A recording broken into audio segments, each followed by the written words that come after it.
I think it's kind of it's annoying that society gets that way because it's like, oh yeah, and I'm like, dude, bro, like you don't even get off the couch. Like you eat like 5 cheeseburgers a day and smoke like 10 packs of cigarettes. Like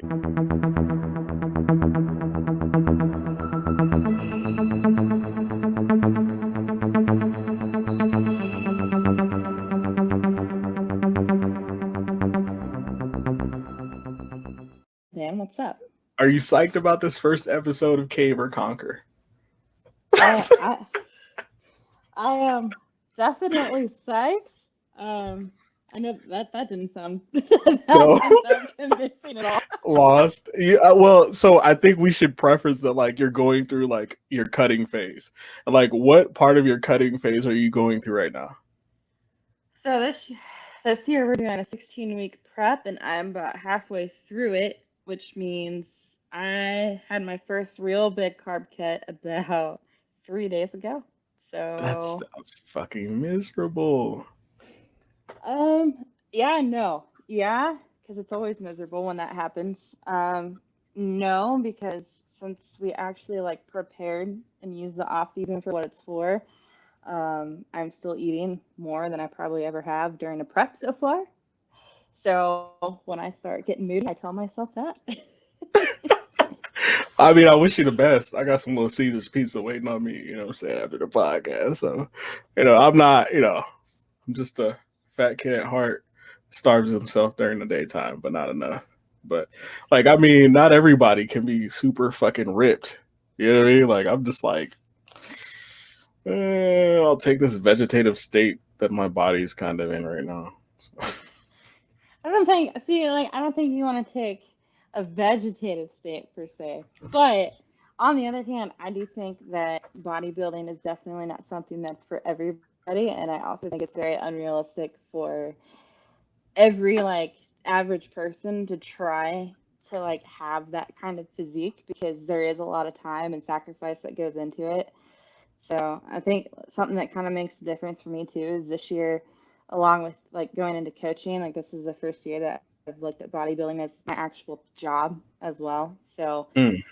everything from cardio to eating to sleeping to water intake to all of it, like it is no longer like, especially right now, it's not fun. Like it's not for fun. I enjoy the process of it, but like it's my job. So Wow. Well, because and I think it's interesting because when you talk about that, you actually have a coach, yep, and it's interesting when a coach has a coach, right? Like that's yep. kind of so. How are you balancing? Because are you taking on any clients right now, or this is just like your full time prep? Yeah, no, I have to look at my board. Um, I've got about 8 clients right now. And then there's a few people that I started helping like before I like officially took it on. So I mean, I'm probably working with about 10 people right now. 10? So, And like hmm that schedule has to be insane. Like, how do you schedule 10 people on top of all your work, or do you kind of like work out at the same time as like you're coaching them? Like, how do you fuse that together? Because that has to be like ridiculous. so with my, so they're not all local. So what I told myself is during the season, I will limit myself to 10 working hours in the gym that like I'm not able, like I'm solely focused on a client. So like right now, I have one girl, she's freaking kicking ass. Um, but I work with her now like 3 times a week. So I am not going to take on 10 clients. Like I have her, and then that leaves me room for 7 other like in-person clients, unless one of those picks up like an extra like in-person session. But like Okay. that is my cap. And then other people are online, so a lot of it is just through phone, through text, checking in with them, making sure they're doing what they need to do. Some clients are very like you give them the plan, and like I trust to know that like they're going to do the things they need to do.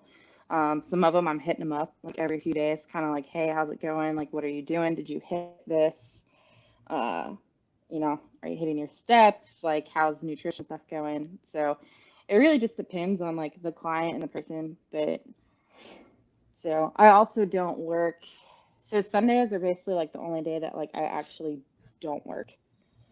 Mm. So like I do all my check-ins and a lot of my administrative stuff on Saturday and do like client updates and send those back out. And then I allow people, I try to stay away from Saturdays for training in person, but like I'll do it. Mhm. Because the week gets hectic. So that's kind of how I handle it right now anyway. Well, I mean, more power to you because like I can't work out with people. Like I don't even know how you do what you do because I'm like I get like super irritated even when people like come close to me in the gym. Like it's weird. Like being in the gym is kind of weird, right? Because like I'm a solo workout person. Because like I know my limits, I know my bounds, and like I'm like just get away from me. You know, like Well, so with that, so when I work with people in person, like I'm not lifting with them. Like I'm guiding them, I'm spotting them, I'm hmm I'm pushing them through force reps if like they're at a point where I feel like that's something that they can handle. Like that is my job. Like it is their workout. Like I've hmm made the plan, but I am guiding them through it. And then really I'm just there too, just to like make sure like they realize that like 9 times out of 10, like they can do more. Not hmm even 9 times, like 10 times out of 10, like they're capable of a lot more than they give themselves credit for. And then when I'm there, I'm just kind of like that safety net, so they're more willing to push like that much harder because they know like I'm not gonna let them hurt themselves. mm, that's real. But as far as um, as far as workout partners, so I am a solo person unless I can find somebody that is either on my level with training or higher. Otherwise, like it's like you get one shot and like if I don't leave freaking devastated, like if someone's not like in my face pushing me, like we're probably not gonna work out together again. No, well, and I, So I think that's good that you say that because people have to be realistic about choosing their workout partners. oh yeah. Like, because temperament matters, Oh yeah. motivation matters, Oh yeah. um, the ability to be autonomous matters. Because there Mhm. might be, and that's the thing is like in a bodybuilding circuit. Obviously, I don't bodybuild, but like there are certain like I'm more of a Charles Glass. You know, like I follow his training philosophies. You know, about like breaking down the muscle and forcing other muscles in your body to react. And that's why, like a Mhm. lot of times, I get some of like the tonality that I get out of my body, but people don't understand that, and so it's it's really it's kind of weird because one of the biggest reasons why we started this podcast is to really get people through the winter time and stay away from that new year new me like mentality, right? Mhm. And it's like it's weird, like I hate the spurts because like when you've been Yep. consistent for so long and like this is your life, this is your lifestyle, this is what you do. Like I am the FedEx man that goes to the gym before I hit my route, Yep. and like nothing gets in the way of that. I mean nothing. Like, and if I gotta go after, because sometimes they'll release early, and I'll deliver. Sometimes you get anywhere between 150 packages to 300. But if we get released early, I'll go in there and I'll go after work. I paid for that this week though. I took I skipped ab day because I wanted to go like super heavy on deadlift because like a few weeks ago we were with the military. You know how the military is, like sometimes you can get a gym, sometimes you can't. So I was Yep. doing pull-ups and all that stuff, and I was like, fuck it, this is the heavy week, I'm gonna get in there. So I get in there, I'm fucking deadlifting. I get in there, there's no squat racks open. Like, and Ugh. I'm like, okay, let's make this hard. So I'm like, I'm the type of person, I'm like, I don't care if I look dumb. I'm about to grab this bench press bar and I'm gonna throw some 45s on it. And then, so I threw 315 on there, I'm doing it, a couple sets in a row. And then it was like that. It was that fourth set. And I'm ridiculous. So I'm like, nah, are you hurt or are you injured? Oh my god. Like that's literally how I talk to myself. Like I was hanging out with a lady friend last night, and she was like talking about how like Michael Jordan was crazy, and I was like, sometimes it's exactly how I talk to myself. Yeah. Like it is weird because I don't know. Remember we were at ROTC and like we Mhm. sucked like as cadets, like doing the op orders and stuff. Like Yeah. we were the ones that like really broke down.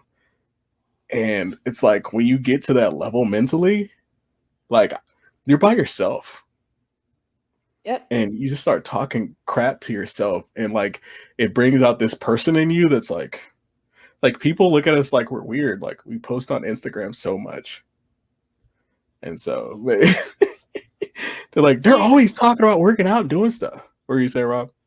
it's fine with me. People can think I'm weird all day. I know I'm weird. So it's like one of those things. It's like you try to ignore it until you just can't anymore, and then you embrace it, and it's just like the most beautiful thing ever. And it's like you can either be weird with me and like enjoy it, like have fun with the ride, or just Mhm. shoo, like go away. No, Like facts. Well, and that's the thing is like people don't realize about the greats. Like that's how they worked out. You were so one book that you mentioned that you were reading was what was it by Tim Grover?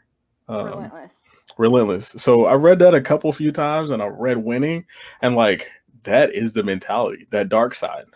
Yep. And I think it's awesome because like even with you know your background with substance, like alcohol, stuff like that, it's one of those things where that's your dark side, and I see how awesome it is fueling you like every day when you post, when you're what I'm saying, like when you're motivating people. Like people don't know like they need motivation like this until they actually need it. That's pretty true. And I don't know. Like I don't think about it like that because like honestly, like I just kind of like I just post, and it's like yeah, I don't know. well, some days I'm like, okay, Rob, tagged me in this, okay, and then other days I'm like, Tommy, get your bitch ass up and wake up a little earlier and get to the fucking gym right now. Because I got this whole routine, but like lately, I don't know, I'll be getting lazy. So instead of like getting up at like 04, I'm like getting up at like 06, speeding through the gym, which is always bad because you don't get to warm up and you might tweak something because we're getting old as fuck. And so like Oh, you can speak for yourself. I'm there's this thing like reverse aging. I think that's out now. So oh, okay, all right, yeah, we'll see.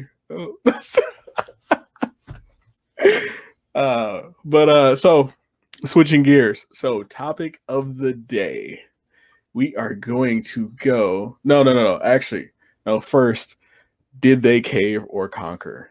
And this number one person, did she cave or conquer? And a lot of people probably know that this is coming, but Mrs. yep. Shakari Richardson. And so I know you're not huge on other sports besides bodybuilding. Nope. Um, but so basically the background is so she recently, made it through the Tokyo Olympic trials, and she was going to be a part of the Olympics. But then there was a news release that came out, and see, here's a part where what was awesome that she made it through, and like actually made it, through the trials, was the fact that her biological mother, had died like a couple days prior or a week prior or something like that.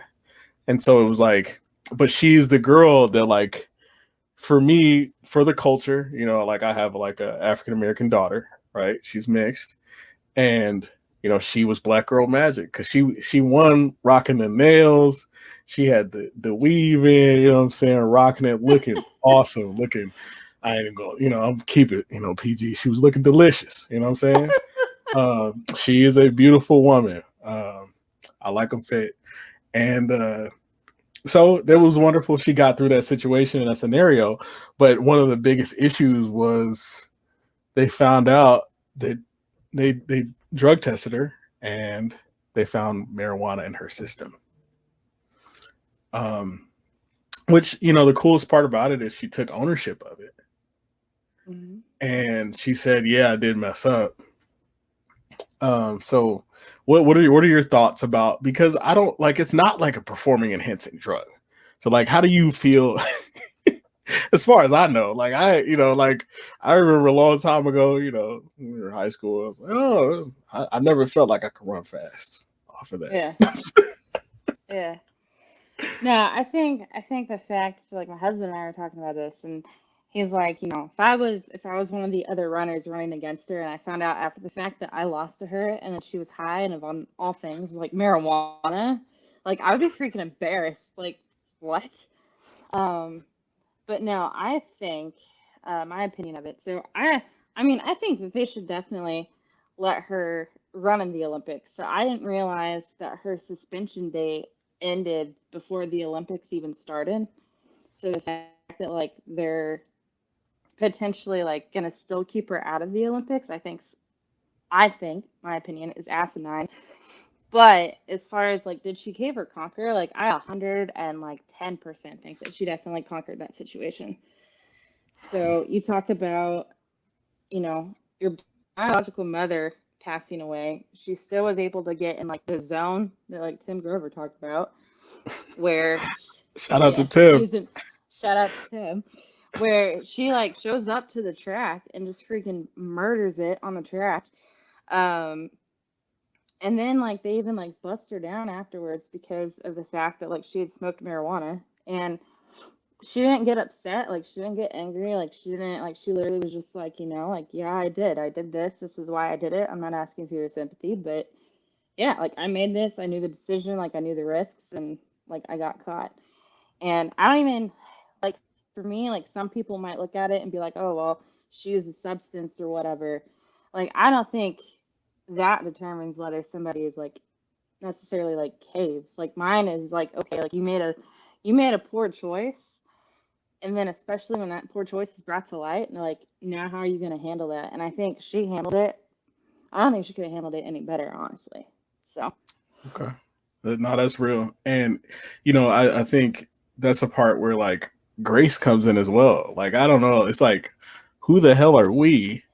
You know what I mean? To like yeah. judge somebody for doing something stupid. Like, I think it's kind of it's annoying that society gets that way because it's like, oh yeah, and I'm like, dude, bro, like you don't even get off the couch. Like you eat like 5 cheeseburgers a day and smoke like 10 packs of cigarettes.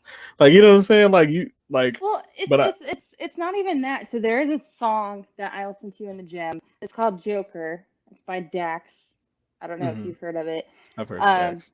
yeah, but what one of the things that like one of the lyrics in the songs that he brings up is the fact that like all of his dirt is just like brought out into the limelight, and like Mhm, he's still making it, and like he's still progressing forward, and he's talking about all these like keyboard warriors, like, you all have fucking dirt. So like, what mhm, would you do if your dirt got brought to light? Like, we're human, we're not that different. So like, no, maybe your vice isn't smoking marijuana or whatever, but I guarantee that you've got a vice, you've got something that like you've got packed away in your little corner. And like, so mhm. then what's going to happen if that got brought out? Like, the only difference is between her and a normal person is she's got a higher spotlight on her. So, No, and that's real, and that grace that we give other people goes so far. So, now, so the Richardson, ma'am, we think you did an awesome job of conquering. You could have oh yeah. caved, you could have gotten upset, you could have, really just got to a point where like, you know, where people wanted to see you down in the dumps. Oh, you shouldn't have did that, but hey, She could cave have or even conquer. not showed up to the track. I mean, You know what I'm saying? you lost like, you lose your mother. Like, that Hmm. is a big deal. And like, she showed Like up.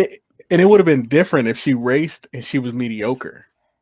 Yeah, she freaking Like she won. went out there and won. Like, like that's crazy. So, Shikari, we hope that what I'm saying, you get everything figured out. And for those people that are comparing this to Michael Phelps, stop it. Because that situation was totally different. This is not a race baiting issue. This is not any of those things. These are guidelines and rules that, like we mess up. We all mess up and then we got to deal with it. So I hope she gets, justice, and I hope she gets, the opportunity to excel, and she takes this energy to go forward in the future. Oh yeah. So let's get to our topic of the day: getting started after the beer bug. Through the beer Because bug. yeah, well, because people are like, they're like, man, I have seen a lot of beer bug bodies out here, and like, they're like, oh yeah, I'm blaming on. I'm like, so, Coach, I'm gonna ask Hmm. you. So, at what point do we stop blaming the beer bug? And if we do not stop blaming the beer bug, what's going to happen? So the point that people should stop blaming the beer bug was yesterday. uh, No, I think you need to stop blaming whatever it is ASAP. I think, especially here in the US, this whole like victim mentality bull crap that is like being glorified, like it really needs to stop. I think honestly that that mentality and like media and everything else is what's truly tearing the country apart. And so that's why I said like we are already like late on this whole not being a victim thing. And like your health is no different. So for people like making excuses, like yeah, that shit should have ended yesterday. Like, um, but realistically, like if you make excuses and you constantly make excuses, like it's nothing's gonna change. No. That, Well, that that's the consequence of it. yeah, no, for sure. And that's the hard part is one day you look up and you're like, wow, I really let myself go. And there's no like, and people look at us and be like, oh yeah, these people are just crazy and they're obsessed with working out. But you've read Relentless. That's what Hmm. happens when other people see you, you know, conquering and looking great and being confident. And I'm like, my problem is, I'm like, you can have this too. Yeah. So that's the thing is like people see, and that's why I try really, really hard to be pretty transparent, and why I try so hard to kind of like every once in a while take it back and like reflect, or like sometimes in my stories I'll put up like diary entries and stuff when like I was not confident and I was going down a deep dark hole. And the reason that I do that is because like you're right, anybody can have it. And yeah, like it might look like I've got shit together now, but like that's just a part of the journey I'm on that they're seeing in that moment. Like I started somewhere. And that's something that I told my clients. Like they come in to lift and they're like, "Well, I can't lift a whole lot." And it's like, yeah, the first time that I decided to lift like 18 years ago, like I felt the same way. I walked in, like my best friend growing up, her brother had a buddy that was over who was super smoking hot, and her Mm-hmm. dad's like, go into the garage gym. Like he doesn't bite. If you want to learn how to lift, he'll show you what to do. And so there I go, going in there, weak as shit. Like, I mean, I'm using like the 5 pound, 10 pounds. Like that's it, you Mm-hmm. know. And so like I still remember that like to this day. So it makes me laugh when people get so down because like they're not at a certain point. And it's like you're not at a certain point because you haven't started. Like Mm-hmm. I started 10 years ago. So, Mm-hmm. Well, and I think that's interesting is like a lot of people like they also don't understand the connection between how long ago, even with athletics, like mhm. there's a different monster there that you have to kind of train yourself mentally to be, Yeah. to even, to continue to try to work on the body. Because Yeah. I've noticed that like there are a lot of mental connections. Like this morning, like I got such a great pump, like because I just pushed myself this morning. Like, and I was sore from obviously being an idiot while deadlifting because I wanted to go too hard. But like there was something like it was in my mind, and I go to this spot where I'm like the stretch, and the flex. Arnold always says this. He talks about the stretch and the flex, stretching that chest out and flexing. You know what I'm saying? And it's just Uh-huh. like Arnold takes me to a totally different world. Even though I'll never touch that, like I want to instill in our listeners, find you, some little idol out there. You know what I mean? Like find the bodybuilder that you most want to be like, and then look at that and take that to a higher height. And that's so powerful. I got a question for you. I don't think I've ever asked you this, but like who do you look up to, like, from a professional standpoint? Or do you have anybody that you're like, okay, I like their style or how that goes? Yeah. And a lot of it too, like it's not even, I mean, I guess it could kind of be like training, but most of it's mentality in sport. So Kai Green is hands down my favorite male bodybuilder of all time. Okay. That dude is freaking wise, and like he's awesome. I got the chance to meet him and speak to him briefly this year at FitCon, and like super awesome dude. Like I asked him, basically what his advice was, to go for like an amateur athlete like looking to go pro and all that other stuff. And he looked at me and he's like, You can go pro. He's like, there's no question about that. He was like, the question that you need to be asking yourself is like, who do you want to be when you get Mm, there? And he was like, what is the ideal, like, you that you want to be, like, when you're at that point? And he was like, because the day is going to come where people are going to pull you in 50 million different directions, and hmm you need to know which direction is the one that is true to what you want and what you value. And I'm just like, it's like literally like it was like a 30-second little just like blip of meeting him, and like that was like stuff he had to share. So he's definitely one. Um, Dana Lynn Bailey was the probably like the woman that got me into like the bodybuilding thing. Um, she hmm really she really like kind of like opened up, I feel like the gateway to women having muscle. Um, I mean, Iris Kyle did too, but I think it was like when Dana did it, like it was just like the way that she went about it, it just kind of like started like a whole new level with the bodybuilding athletes. And then hmm really like there's even girls that like recently went pro, that I just like I follow. Like there's this girl like Liv Roth, my first year competing back in figure. Um, well, Olivia Rothenberg, she's another like awesome, like super awesome mentality. Like I love her mentality towards the gym. She tries to hit kind of like that flow point basically that, again, Tim Grover talks about in Relentless because hmm that's what I'm reading right now. But like she hits that like every single time like she goes into the gym, and like it's just I don't know, it's like people like that, and it's not necessarily that I look at it as like these are like the bodies that I want, but like these are the people that I want to beat. And Okay. so it's like what where I'm trying to get to in the gym right now is when I start to like think that I'm done, like I'll start asking myself like if I was with this person, like would they be done yet?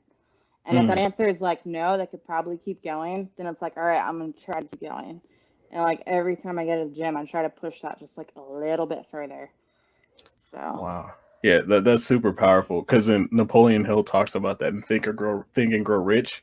He basically talks about like having the room of basically like your advisors hmm because Henry Ford, um, originally when he started, like they took him to court because they, for some reason, I guess back in the day, you could take people to court if you thought they weren't very smart or something like that. And like, so they start asking him all these questions. And they were like, okay, so if you need to do this, how do you do this? He's like, well, I know a person for that.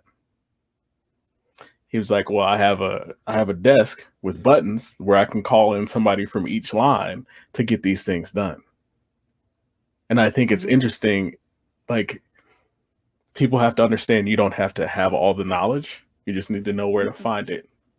yep, And when you get down and out, you just need to know where to reach deep down and be like, I need to get through this somehow. yep. Yeah, there's days where I don't want to do cardio. So like right now, so I do cardio 5 days a week where I do two 45-minute sessions in a day. And it's not intense sprints, whatever. It is like you're mindless, most boring, steady state. Like you just got to get up and it's basically a mind game. It's like it's not physically hard so much. It's just it gets boring and you don't want to do it. And there's days that I Mm, don't want to do it. And so that's when, like, now I'm to the point where, like, now I start reading books. So, like, I'm reading Relentless in my morning session. Sometimes I'll pull up YouTube videos, whether it's Kai giving a motivational speech or something from Dana or whatnot. And, like, that's honestly, like, that's where I pull. So, that's awesome. Well, and that's cool because I think people also, when you get bored of the gym, find different ways to stimulate the mind. Like yep. my go-to is audiobooks. Like I'm probably reading new audiobooks like every other week, and via Audible, you actually can. Like if you buy an audiobook, you within like 30 days, if you're done with it, you can swap it for another title for free. So Oh, that's pretty cool. I didn't know yeah, that. I knew you yeah, get I knew you get so many free, like you get a free one like every month with the hmm subscription. yeah. I didn't know that you could swap them. Yeah, you can. Yep. You just send them back in and then you get another title, whatever you pop up. Right now I'm reading Phil Knight's book about the founder of Nike. So I'm reading Okay. that book. So he's like a visionary. It's crazy. Cause like yeah, think about it. Like people like Tim Grover and Phil Knight, they Mhm. created a monster or helped highlight a monster like Jordan. Mhm. And he had some of the deepest, darkest depths. Like you have to watch when you get a chance. Watch the Last Dance, the documentary. Oh, Michael I Jordan did. was a psycho. So I did watch that documentary. That was pretty awesome. I went through a phase a little bit last year where I think it's like my husband started telling me where he, I think he was seeing some stuff before I was kind of starting to see it, and even there, like I've got so much further to go as far as getting on like another level. Mhm. But he saw like he sees the potential of me to be, like a great athlete. And so he started having me watching like that documentary on Jordan. He got me like the Mamba mentality to read, that Kobe had written, and he's like, you need to read these and like listen to like what these athletes are saying, and then turn around and look me in the eye and tell me that like there's not like a piece of you like in that. He's like, I see Yeah, it. that's So real. Well, and that's hard to do. I'm like, I don't know. I don't know. I think that's it's very powerful that you have somebody like that in your life. I feel like I would hate that because I love doing that shit to myself. So, I'm like, I'll look at a box and be like, would Mike pick this box up? What would he do with this? He gonna run it up to that house. I'm a fucking freak. I don't like it. But anyway, that's how I'm wired. Uh, so let's get to our topic. So we got our topic of the day down. Getting started after the beer bug. So really, what we want to harp on with listeners is to get started, get yeah, going yesterday. yeah. Uh, don't hurt yourself though. Ease back into it. And so this leads back in. This leads to uh, our last segment, which is going to be the question of the day. And so we have this question of the day from Sarah. Let me take this other thing down. Nope, not that. Nope, nope. There you go. So our question of the day from Sarah is do I need to work out every day? Oh, so I think people get so wrapped around the axle with needing to do every day or like this all or nothing approach or whatnot.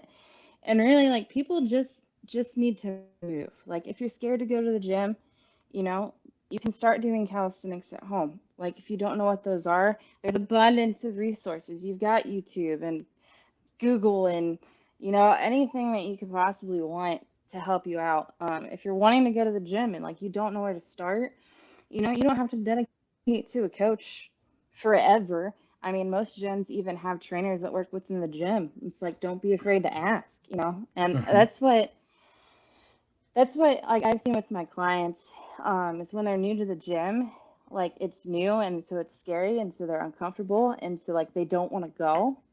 Mm-hmm. But then it's like you got to start. Like once you start, like that momentum starts to build. That momentum gets going. Your confidence is going to build. And then next thing you know, like you look back and you're like, wow, I can't believe like 4 weeks ago that I was actually worried about this. Like Yeah. this is not near as bad. So no, like you don't need to go every day. Like even to work out, like you don't even need to go to the gym, but like you do need to move. The recommendations, for heart health is 30 minutes of moderate activity 5 days a week or 150 minutes total. Or you can do, I think it is 60 minutes of vigorous high intensity activity during the Mm. week. And that's just purely like to keep your heart healthy. So, Which is huge, and I think people sometimes they forget about blood flow. They forget about like we were meant to be active and not sedentary, yeah. and that can be hard, right? Like I grew a lot of empathy for people who worked desk jobs because I couldn't do it. It's just not me. Like I get Yeah. so bored, I want to fall asleep. Like you want to eat all the snacks. Like your discipline almost wants to go out the window and go bye bye. So I have so much more respect for people who work office after working office for a few years. Um, and so when it comes to, the workout every day, like she hinted on the fact that we need to make sure that like we have a plan. But what'll start to happen is you'll start to figure out what works for your body as well. And like Yep. certain exercises just don't really work out for me because of the way my body's built. You know what I mean? Yep. And you know, this is what like actually like following bodybuilders actually helps me because they get very very detailed in what they want to sculpt and how they want to sculpt it. Mm-hmm. So I knew that I have like extremely long arms, so I started working on different things. And so I was like, well, people see my long arms drooping all the time. I might want to beef those up a little bit. And then you're like, as a kid, I'm like, I had a bird chest. So I'm going to need to put some meat on my chest. You know what I mean? And so I think it's important to, I think it's important to go and try and do and fail Yeah. and figure out what works for you over and over and over again. And I don't know, you maybe can contest to this, but sometimes life will throw wrenches at you and like really throw you off. Like I remember we had the gym in Kuwait and then COVID happened and we got put on missions on the border and then we had to find a way to work out. So, if a lot of people that may tune into this podcast may not be military, but if we can pick up bricks and rocks and be innovative, you Yeah. can find a way to hit up Planet Fitness, which my membership just lapsed, I think, recently because I started going to Crunch. They just have way better weights. This is not a plug for Crunch, but I don't know. Planet Fitness is tough, but whatever you can Yeah. get in there, yeah. Have you went in there? You was the one that made the lunk alarm go off. There. So yeah, I've been local alarmed in there before. I've also gotten yelled at for having a gallon water jug because it was a tripping hazard. So they made me go put it in the locker room, and then they gave me a Planet Fitness little water bottle that I had to go refill like every single set. So I am not a fan of Planet Fitness. Like it's cool beginner gym if someone's real uncomfortable, but my goal as a coach also is to make Planet Fitness lose clients. I Oh man, it's hard can't. with the rates and the Tootsie Rolls and the pizza. Yeah, see, that's what it, gets them though.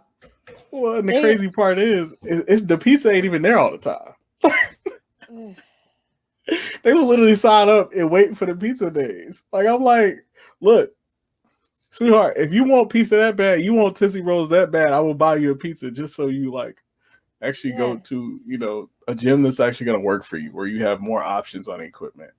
Because people forget about free weights. Tim Grover is like heavy on like free weights and things like that because in the time when he first started training Jordan, they Smith machines became like really popular to rage, and basketball players weren't lifting weights at the time. Like it was very rare. They'd all go to the facilities, and then after people like actually Mike said to he told Tim, he was like, dog, I pay you. I don't pay you to train me. I pay you to not train anybody else. yeah. And that was magical. So, shout out to our listeners. This is, it's been a great first episode.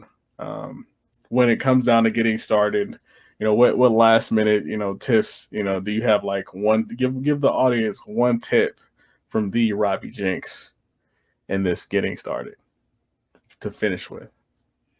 Just don't overthink it. Just move. Keep it simple. That's what I Okay. would say. I would say that, and then yeah, just don't be afraid to ask for help. So I guess there's two. Those Awesome. two. Awesome. Cool. All right, guys. Till next time. Later. So yeah.